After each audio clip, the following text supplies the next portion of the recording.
네, 귀한 찬양 감사드립니다.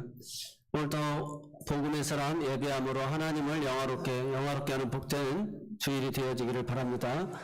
또 우리 각 사람에게, 각 개인에게 허락한 그 복이 임하는 그는 날이 되시기를 바랍니다.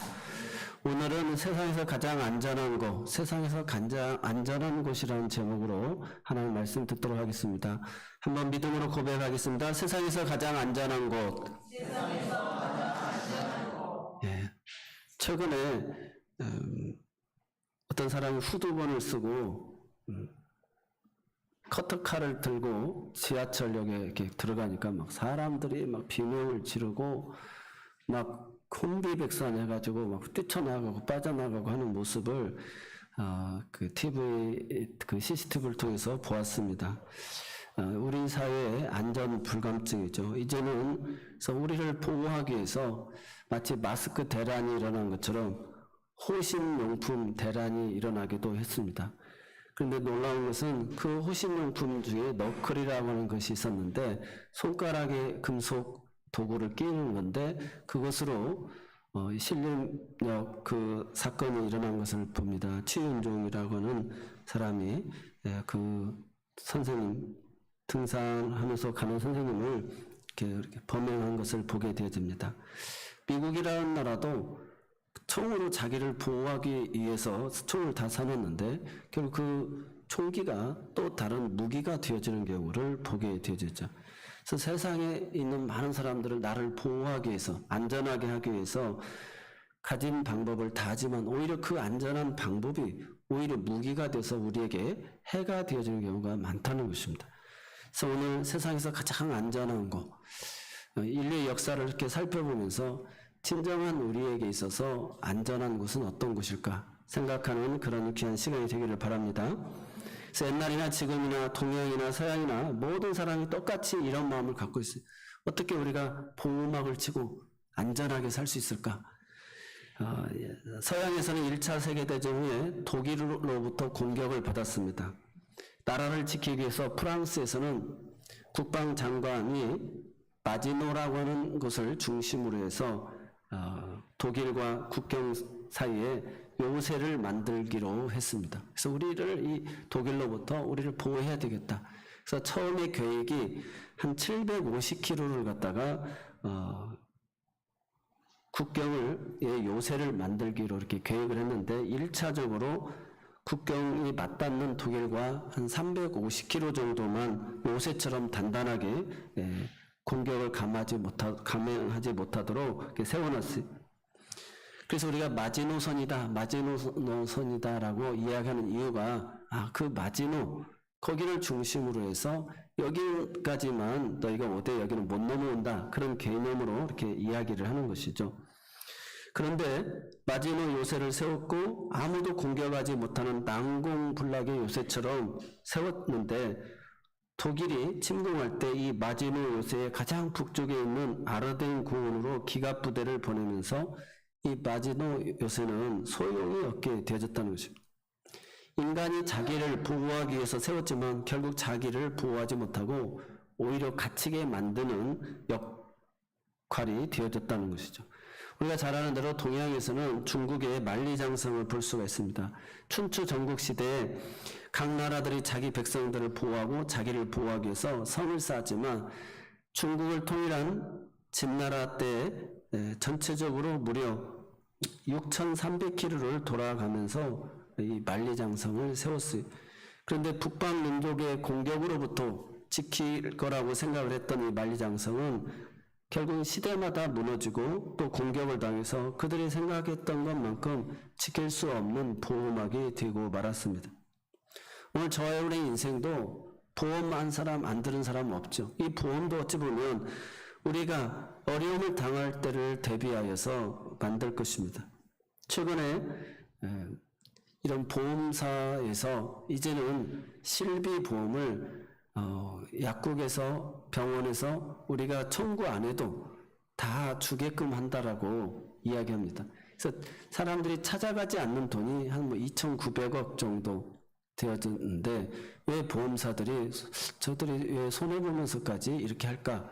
그 이유는 모든 이제 사람들의 정보를 4천만 가까이의 그 정보를 저 사람이 어떤 질병을 가지고 어디 병원을 다니고 해서 그거에 따라서 보험을 들어주고 안 들어주고 지금까지 설계사에 의해서 되어졌던 것인데 더 정확한 데이터를 모으려고 하는 것이다 라고 그렇게 생각을 한다는 것입니다.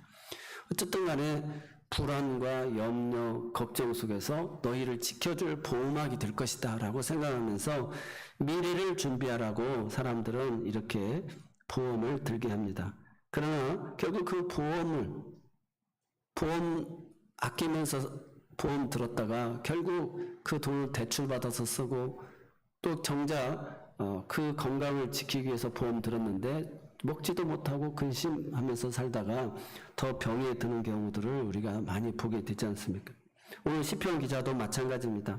시편 기자가 표현한 어떤 내용들을 우리가 자세히 읽어보면 그런 자기가 할 수 없었던 문제들, 인생의 덕과 같이 마치 새 사냥꾼의 올무처럼 빠져나올 수 없는 그 어려움, 또 피할 수 없는 전염병, 또 자기 인생을 지킬 수 없는 그런 문제들이 부닥칠 때 어떻게 이 문제를 이겨나가고 돌파해 갈 것인가, 그 어려움을 이겨나가고 피하고 또 당당하게 그것을 성장의 계기로 삼을 기회로 삼기 위해서 이 본문의 노래를 부르게 되었다는 것입니다.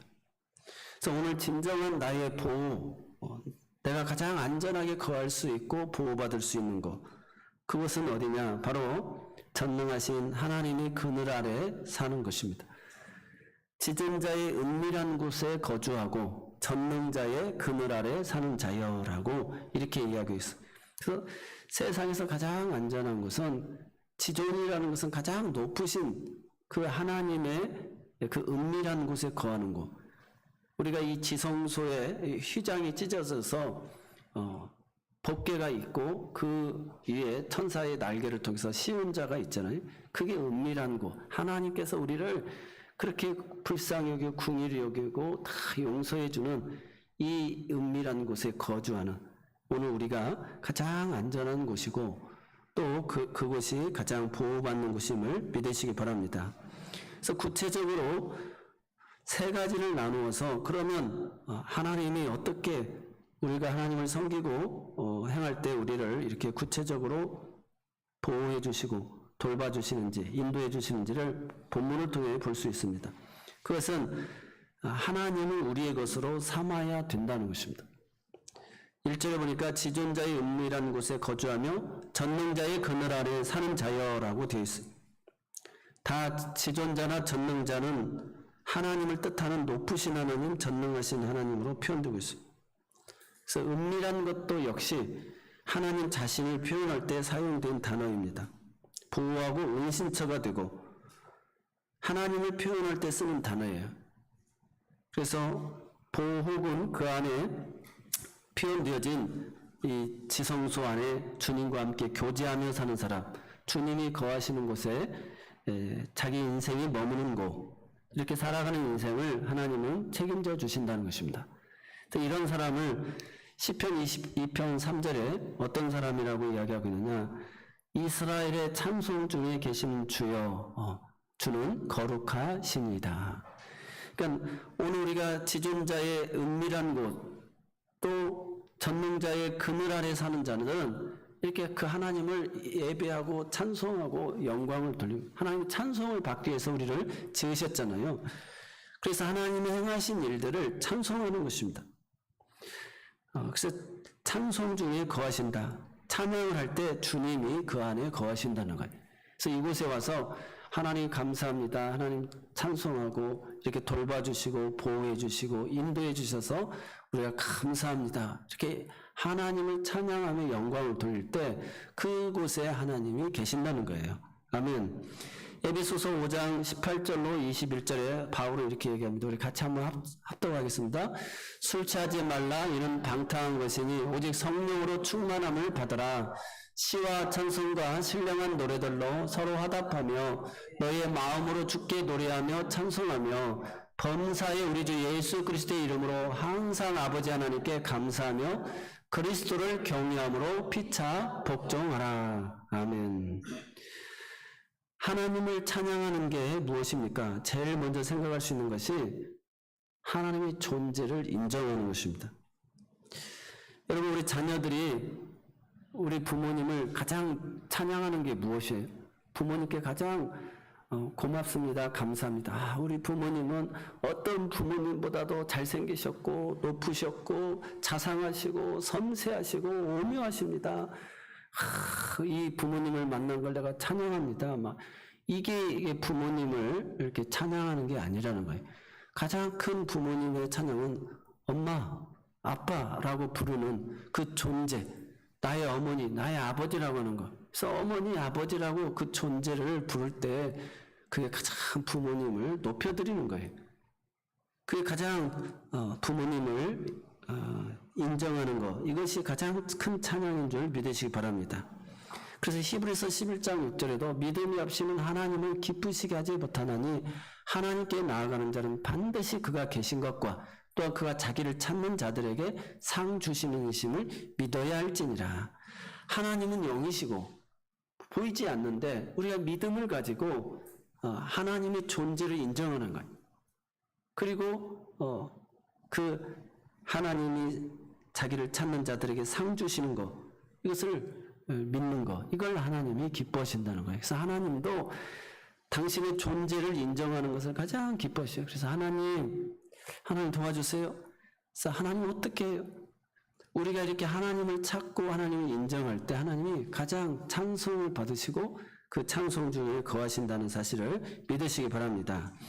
오늘 우리가 예배를 들으면서 하나님 말씀을 듣고 있는데 이 말씀을 듣는 가운데서도 하나님은 영이시잖아요. 살아계신 하나님이 오늘 또 세운 종을 통해 가지고 준비될 말씀을 하나님 꼭 우리에게 전해주고자 하시는 말씀을 전한다는 거예요. 그래서 임재하시는 하나님이 오늘 각 사람에게 꼭 나에게 들려주고 싶은 말씀이 있구나. 그래서 내가 그 주님의 음성을 들어야지. 이런 마음의 자세를 가지고 듣는 사람, 이런 사람이 그 찬송 중에 거하는 사람이에요. 그거 인정하는 사람이기 때문에. 오늘 목사님이 강연을 잘하는지, 좀 많이 발전이 됐는지, 설교 준비를 잘했는지 이렇게 생각하게 되어지면 이 하나님의 임재를 우리가 인정하지 못하는 것이 된다는 거예요. 하나님의 존재를 인정하지 못한다는 것입니다. 그래서 두 번째 찬양해야 될 일은 하나님이 행하신 일들을 인정해야 된다는 것입니다. 오늘 저와 여러분이 저절로 이렇게 살아온 것이 아니고 인생을 살아오면서 하나하나 지난 날을 되돌아볼 때 내가 운이 좋았다. 내가 소질이 있어서 내가 노력했기 때문에 이렇게 된 것이지, 이렇게 이야기하는 사람 많지 않습니다.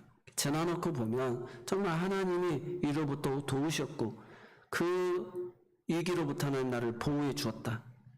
우리가 그 범행 현장들을 이렇게 살펴보면서 그것이 일 목적지가 아니고 제2도 있었다는 거예요. 근데 그것이 되어졌잖아요. 또 그 정유정이라는 그 사람도 정말 또 다른 사람을 범행하려고 했었는데 또 그렇게 되어졌다라는 것입니다. 우리 인생이 누구 하나 이렇게 정말 지나놓고 보면 내가 잘해서 내 똑똑하고 내 노력으로 되어졌지 않았다는 것입니다. 여기까지 올 수 있었던 거, 사악함에도 불구하고 연약함에도 불구하고 죄가 많음에도 불구하고 내가 꾀로 살아감에도 불구하고 단점이 이렇게 많은데도 불구하고 여기까지 올 수 있었던 거, 인도해 주실 수 있었던 것은 하나님의 은혜인 줄로 믿습니다. 그래서 하나님의 행하신 일을 인정하는 거예요. 그분이 존재하는 걸 인정하고 그분이 행하신 일들을 인정한다는 것입니다. 그래서 우리가 철이 들면 부모님에게 감사하지 않습니까? 우리가 명절을 맞이하면서 그 통계를 통해서 부모님들이 가장 상처받은 말이 뭐냐? 그러니까 제1번입니다. 이렇게 역사적으로 계속 엄마 아빠가 나한테 해준 게 뭐냐고.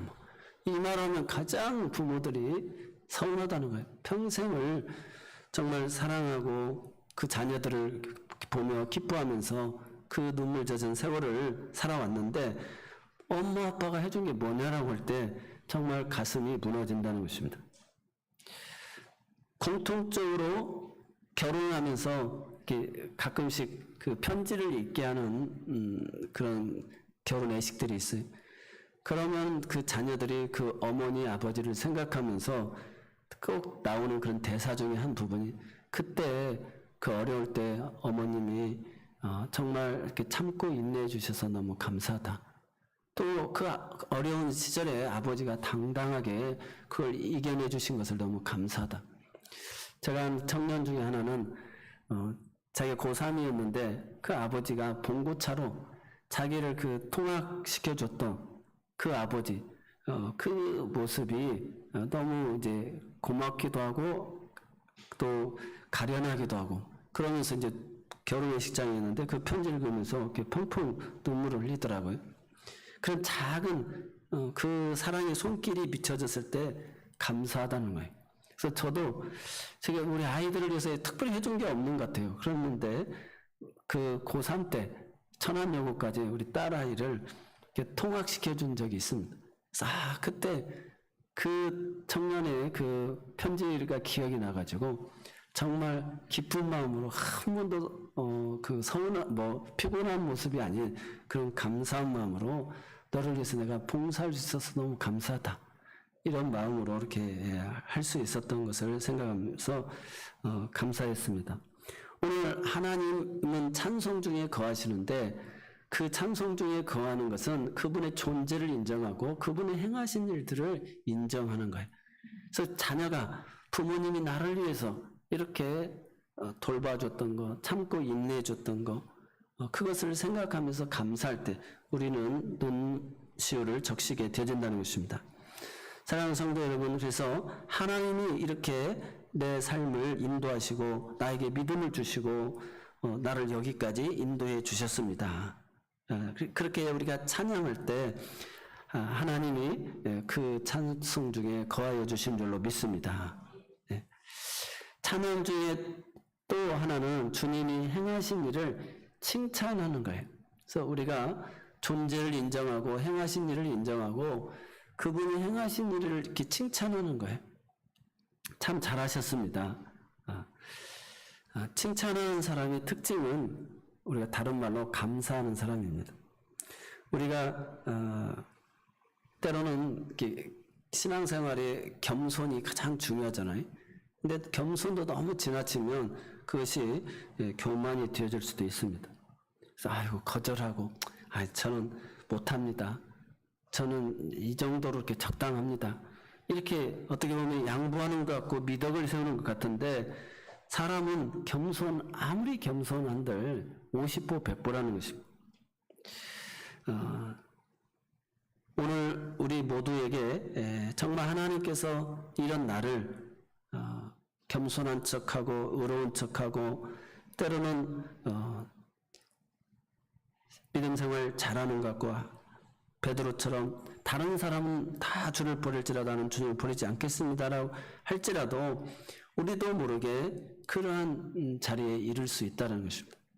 그런데도 불구하고 오늘 나에게 형통한 길을 주시고 또 하나님께서 그 사탄의 공격을 막아주시고 정말 지나놓고 보면 나도 저 지금 비판의 대상에 저 범죄의 대상에 들어갈 수 있는 상황들이 얼마나 많이 있는지 모릅니다. 그런데 하나님이 나를 지켜주셨다는 거예요. 때로는 그런 의심을 통해서도 때로는 그런 믿음 없음을 통해 가지고 때로는 나의 그 연약함을 통해 가지고 하나님이 나를 지켜주셨다는 것입니다. 그래서 항상 나의 낮은 것은 하나님의 은혜다. 그래서 하나님이 있는 그대로를 사랑하시고 나를 가장 오묘하게 잘 만들어 주셨다는 거예요. 그래서 어떤 사람은 낙하산도 타고 높은 데도 잘 오르지만 어떤 사람은 공포증이 있는 사람도 있지 않습니까? 그래서 나무를 타게 되면 위험하니까 아예 안 올라간다는 거예요. 그래서 그 사람은 그런 위기로부터 보호를 받을 수가 있다는 것이죠. 어떤 사람은 줄 하나에 매달려 가지고 그 높은 빌딩에서 막 일도 하고 다 할 수가 있어요. 그럼 우리가 아무리 돈을 많이 준다고 해도 그 일은 절대 못 얻습니다. 그래서 하나님께서 이렇게 다 각자에게 그런 믿음의 분량을 주고 은사를 줘서 그 일할 수 있는 영역을 주고 또 나는 그런 것을 못하게 함으로 인해서 오히려 그런 위험으로부터 나를 보호해 주시고 이런 걸 생각할 때 사도 바울이 나의 여러 약한 것들을 자랑한다는 거예요. 하나님이 저를 이렇게 만들어 주신 것을 감사합니다. 그래서 하나님이 나에게 이렇게 행한 것을 이렇게 찬양할 수 있는 우리 모두가 되시기 바랍니다.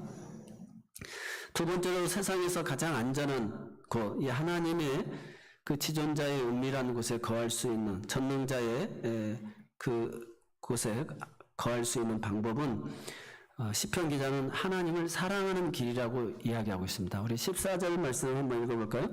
하나님이 이르시되 그가 나를 사랑한즉 내가 그를 건지리라. 그가 내 이름을 안즉 내가 그를 높이리라. 아멘.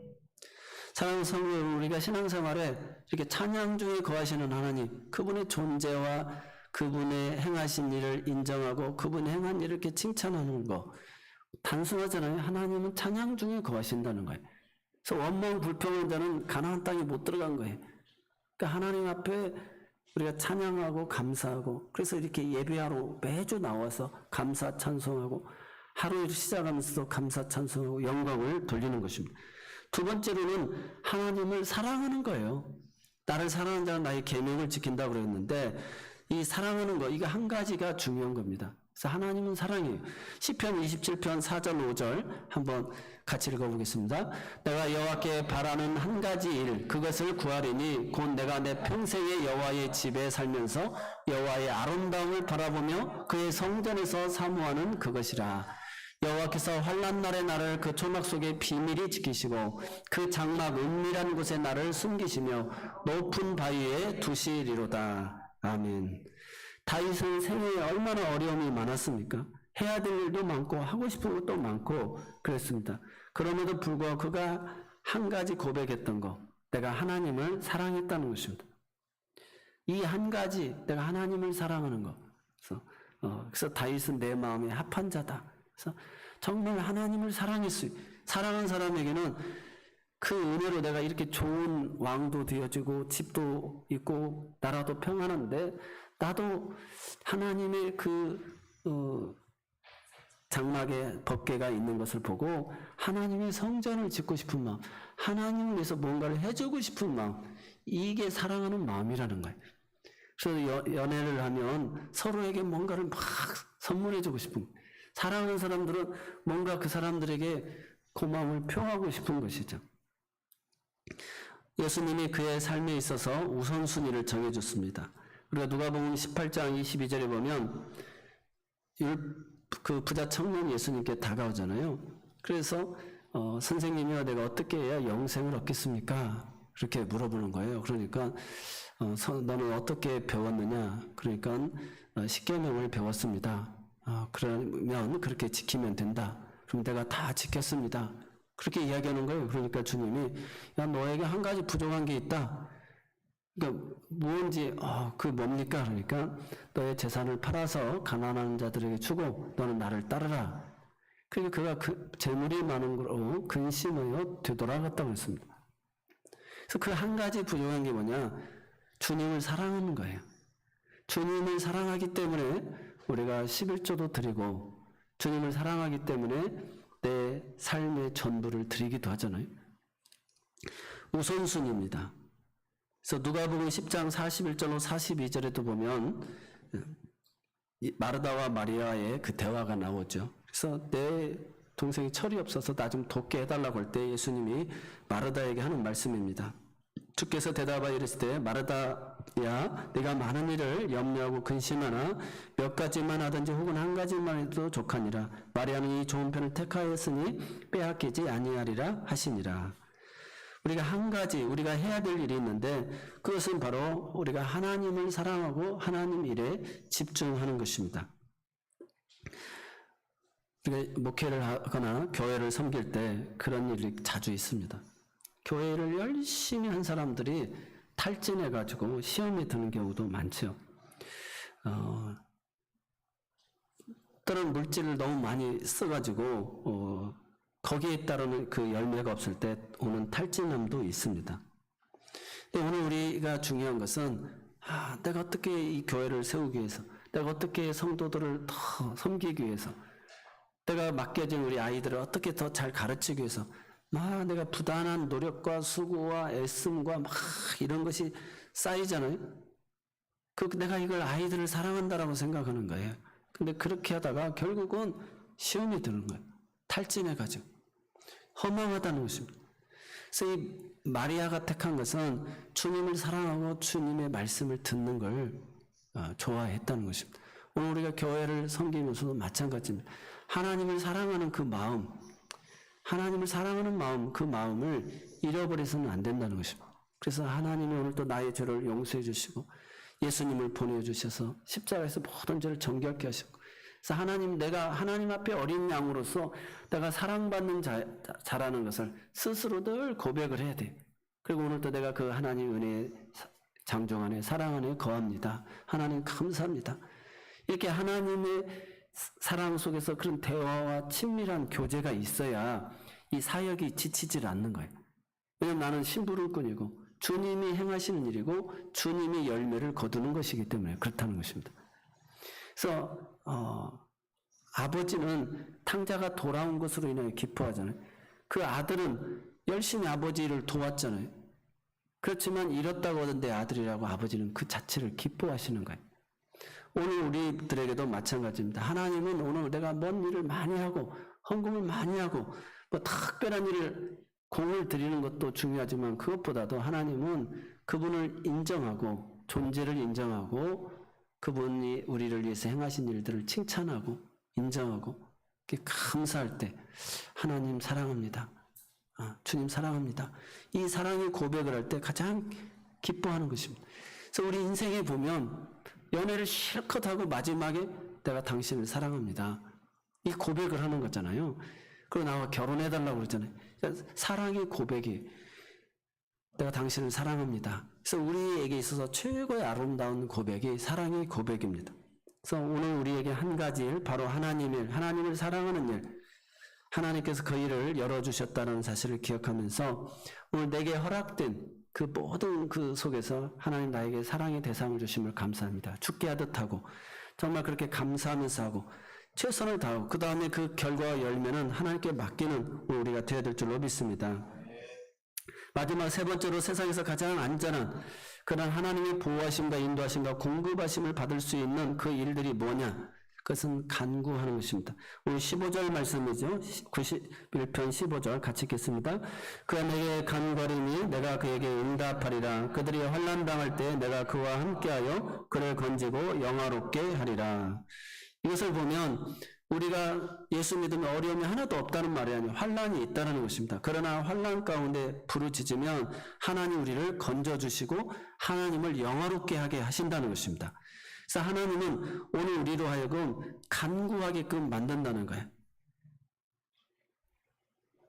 에스겔 36장 37절의 말씀입니다. 한번 같이 읽겠습니다. 주 여호와께서 이같이 말씀하셨느니라. 그래도 이스라엘 족속이 이같이 자기들에게 이루어 주기를 내게 구하여야 할지라. 내가 그들의 수요를 양떼같이 많아지게 하되. 아멘. 하나님은 이스라엘의 회복을 포로 가운데 있는 선지자 에스겔에게 이야기했지만 그럼에도 불구하고 너희가 구하여야 한다는 것입니다. 사람은요, 기도하지 않으면 이게 정말 하나님이 주신 건가? 아니면 우연히 이렇게 된 거겠지? 이렇게 생각을 하는 경우가 많습니다. 내가 다 이쁨 받을 만한 행동을 해서 그런 거야? 또 이렇게 생각하는 사람도 있어요. 그래서 구하여야 된다는 것입니다. 그래서 하나님 앞에 정말 간절히 찾으며 너가 정말 원하는구나. 하나님 그걸 아신다는 것이죠. 그래서 우리 자녀들에게 항상 하나님께서 나를 통해서 너에게 이런 은혜를 주신 거야. 하나님께서 나를 통해서 너희에게 가정이라고 하는 것을 이렇게 꿈꾸게 해주신 거야. 그래서 하나님께서 너의 인생을 책임져 주실 것이라고 하는, 그래서 항상 하나님이 나를 축복의 통로로 너에게 지금 이렇게 사용하신다, 너를 복 주신다라고 이야기를 해야 된다는 것입니다. 그래서 우리 아이들이 이렇게 자라는 환경을 보면서 우리 아이들에게 해준 게 뭐가 있나 고민이 되어지는데, 이렇게 시험을 보려고 하니까 그래서 성전에 와서 기도하고 공부하러 가고 그래요. 그래서 너무 감사하더라고. 그래서 우리 딸아이도 시집을 갔는데 그 낯선 환경에서 얼마나 어렵습니까? 그런데 늘 엄마하고 전화를 1시간, 1시간 반 막 전화를 하는 거예요. 그래서 어쨌든 그 대화를 통해서 하나님이 이렇게 이끌고 계시고 지금 이런 환경 속에 살아가고 있는 이야기를 계속 이야기를 하는 거예요. 대화를 통해서 하는 것이, 그래서 하나님이 이렇게 돌보시고 어머니가 경험했던 그 하나님을 내가 지금 이렇게 경험하고 있어요. 이렇게 느끼게 되어진다는 거예요. 오늘 우리에게 이게 너무도 중요합니다. 그래서 이 알림, 출애굽이 광고를 못 들어가지고 출애굽 못하는 사람들이 많다고 그러잖아요. 그래서 하나님이 우리 집에 우리 가정에 이렇게 일하셨다. 하나님이 내 기도를 이렇게 들어주셨다라고 아이들에게 자꾸 알려줘야 된다는 거예요. 광고를 해줘야 된다는 것입니다. 그래야 아이들도 그런 상황과 어려운 환경에 처하게 되면 그 어머니가 말했던, 그 부모가 말했던 그 하나님을 자기도 경험하게 되어지는 줄로 믿습니다. 미국의 그 몽고메리 목사님이 이 시편 91편을 쓰고 이렇게 기도해야 된다라고 이야기하고 있습니다. 우리 이 기도에 대한 내용을 뭐 수없이 듣는 내용이잖아요. 듣지만 이걸 오해해서는 안 됩니다. 여러분, 우리가 걱정하는 것이 기도가 아니라는 것입니다. 그래서 왜 걱정하십니까? 기도할 수 있는데. 그래서 또 염려하는 것이 기도가 아니라는 것입니다. 하나님은 그래서 우리로 하여금 내가 생각한다고 그게 기도가 아니라는 거예요. 그래서 염려하고 걱정하고 구심하고 그게 기도가 아니라는 거. 그래서 입으로 열어서 이 은밀한 중에 계신 날, 그 지존자의 은밀한 곳에 전능자의 거처에 와서 우리가 기도해야 될 줄로 믿습니다. 그래서 그 몽고메리 목사님은 이렇게 세 가지 기도의 그 91편을 통해서 기도문을 써줬어요. 주님은 나의 피난처요, 나의 요새시요, 나의 하나님이십니다. 내가 주님을 신뢰합니다. 내가 주님의 이름을 압니다. 주님은 나의 의지요, 나를 거룩하게 하시는 자이시며 나의 평강, 나의 치료자, 나의 공급자, 깃발과 목자이시며 주님은 항상 내 안에 충만히 내재해 계시는 분입니다. 그래서 이 기도는 몽고베리 목사님이 91편 속에서 하나님이 약속하신 것 세 가지를 이야기했는데, 위험 중에 있을 때 보호하시고, 환난 중에 기도하는 사람이 응답하시고, 하나님의 만족, 하나님의 기쁨을 구하는 사람을 위해서 구원하시고 장수하게 하신다라고 이렇게 시편 91편을 통해서 이야기해 주셨어요. 사랑하는 성도 여러분, 유명한 스펄전 목사님 이야기로 마칠까 합니다. 스펄전 목사님이 런던에서 12개월 동안 1년간 머물면서 복음을 전했어요. 1854년. 그때 콜레라가 유행했습니다. 많은 사람들이 전염병으로 아파가고 죽어갔습니다. 목회자니까 얼마나 안타까웠겠어요. 그래서 사람들을 찾아가고 그들의 병 낫기를 위해서 간절히 기도합니다. 그런데도 죽어가는 거예요. 하루는 2사람 장례식을 치르기도 하고 병원에 가고 계속 1년 가까이 그렇게 계속 장례 치르고 기도해주고 돌보고 하다가 탈진하게 되죠. 그래서 기도 응답도 안 되고 병 낫기를 기도해도 이제 소용없는 것 같고, 그리고 어느 날 어느 순간에 자기에게 이제 죽음에 대한 공포가 막 밀려오는 거예요. 나도 이게 전염돼서 내가 죽으면 어떡하지? 그러한 그 무거운 마음속에 있을 때 어느 날 지친 모습으로 터덜터덜 집으로 돌아오는 길에 어느 집 근처에 구두방 창문에 글이 이렇게 쓰여 있습니다. 그것은 오늘 시편 91편 9절과 10절의 내용입니다. 한번 같이 읽어보겠습니다. 9절과 10절 시작. 내가 말하기를 여호와는 나의 피난처시라 하고 지존자를 너의 거처로 삼았으므로 화가 내게 미치지 못하며 재앙이 내 장막에 가까이 오지 못하리라. 아멘. 이 말씀이 그 불안과 두려움 속에 있었던 그에게 이 화가, 이 재앙이 나에게 미치지 않는다라고는 정말 섬광 같은 이 그 기쁨이 자기에게 찾아온 것입니다. 우리 시편을 계속 교도 가잖아요. 예배 때마다. 교도 갈 때마다 얼마나 이렇게 지루한 것 같았잖아요.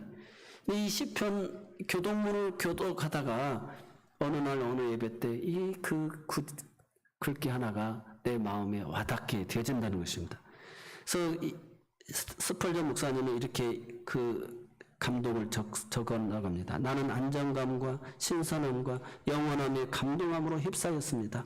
나는 그의 고요하고 평화로운 마음으로 장례식에 갔습니다. 나는 악의 두려움에 사로잡히지 않았고 악이 나를 해치지 못할 것을 믿었습니다. 그 창문에 쓰여진 그 말씀을 통해 나는 하나님의 섭리를 깨달았고 그 말씀의 놀라운 능력을 기억하게 하고 깨닫게 한 그 하나님을 찬양합니다. 사랑하는 성도 여러분, 오늘 우리 모두에게 하나님은 이렇듯 이 말씀을 통해서 정말 평생 들었던 말씀, 또 그 말씀이 때 정말 절박하고 어려운 그때 이 말씀을 통해서 우리를 살려주시는 줄로 믿습니다. 가장 어려운 시간, 어려운 시대 그 말씀을 통해서 가장 안전한 나의 피난처 되신 그 주님의 그 보호막을 쌓는 이 귀중한 것, 만리장성도 요새도 우리를 보호할 수 없습니다. 이 세상의 호신 용품도 구해낼 수 없습니다. 법이 다 바뀐다고 어느 정권이 된다고 한들 되어지질 않습니다. 오늘 우리와 동행하신 하나님의 은혜가 저와 여러분에게 주어질 때는 가능한 줄로 믿습니다. 오늘 같이 이 시간 한 1분에서 3분간 같이 합심해서 한번 기도하겠습니다. 세상에서 가장 안전한 곳, 지존자의 은밀한 곳에 거주하며 전능자의 그늘 아래 사는 자입니다. 새사냥꾼의 올무와 심한 전염병과 밤에 찾아오는 공포, 낮에 날아드는 화살과 어두울 때 퍼지는 전염병과 밝을 때 닥쳐오는 재앙 두려워하지 않는 것, 천명 만명이 쓰러지고 엎드러지지만 그 재앙이 내게는 가까이하지 못하리라. 오직 너는 똑똑히 부리니 악인들의 보응을 보게 되리라. 내가 말하기를 여호와는 나의 피난처시라 하고 지존자를 너의 거처로 삼았으므로 화가 내게 비치지 못하고 재앙이 내 장막에 가까이 하지 못하리라. 천사를 통해서 우리를 모든 명령해가지고 손으로 우리를 붙들어 주시고 발이 부딪히지 않게까지 해주시고 사자와 독사를 밟으며 젊은 사자와 뱀을 발로 누리라고 이렇게 이야기했습니다. 하나님이 오늘 우리가 사랑한 즉 건져주시고 우리가 그 이름을 한 즉 그가 우리를 높여주신다고 말씀합니다. 내게 간구하리니 내가 응답하리라. 환난 당할 때 그와 함께 하여서 그를 건지고 영화롭게 하리라. 내가 그를 장수하게 함으로 그를 만족해 하며 나의 구원을 그에게 보이리라. 오늘 우리 가정에 우리 집안에 모두에게 임하게 해달라고 우리 한 3분간 주여 한번 부르고 기도하겠습니다. 주여 하나님 아버지, 오늘 시편 20편 아버지 하나님 은혜의 장막이 우리 교회 공동체 안에 있게 인도하여 주시옵소서. 아버지 하나님 우리의 자녀들 앞에 있게 하여 주시고 부부간의 아버지 삶 속에 있게 인도하여 주시고 우리 인생 앞에 인도하여 주셔서 하나님 아버지 하나님 구체적으로 아버지 하나님 부르짖고 기도하게 인도하여 주옵소서. 하나님을 인정하게 하여 주옵소서. 하나님 행하신 일을 인정하게 하시고 칭찬하게 하여 주시고 아버지 하나님 주님의 은혜 안에 거하게 인도하여 주셔서 우리의 자녀들도 우리 어머니의 하나님 우리 아버지 하나님의 묵과를 하시고 우리 삶에 일어나는 모든 그 정황과 환경, 낯선 환경 속에서 하나님과 끊임없이 대화하게 하여 주옵소서. 1시간도 1시간 반도 아버지 하나님과 대화하게 인도하여 주셔서 하나님의 그런 사랑 가운데 거하는 오늘 우리가 되게 인도하여 주시옵소서. 아버지 하나님 부호받고 인도함 받을 수 있도록 도우시고 이번 추석 명절을 맞이하여서 온 가족이 서로 화목하며 사랑하는 자녀들에게 들려오는 소식들이 기쁨의 소식이 되게 하시고 그 이게 어려움 속에서도 하나님 너를 건져주신다. 하나님 너를 사랑하신다. 우리의 얘기할 수 있는 이 모두가 되도록 성령 하나님 아버지 되시고 나여 주옵소서. 모든 것을 위해서 예수 그리스도의 이름으로 감사하며 기도하옵나이다. 사랑의 하나님 감사합니다. 영적인 사람들이 깨어서 기도했던 것처럼 오늘 우리도 아버지 영적 위기의 시대에 깨어 기도하게 하여 주옵소서. 그래서 하나님의 보호 속에서 아버지 우리 모두가 그 위기와 어려움 속에 다 건짐을 얻고 하나님을 영화롭게 하는 죄택한 자녀들 다 되게 하옵소서. 예수님의 이름으로 감사하며 기도드리옵나이다. 아멘. 우리 다 같이 찬송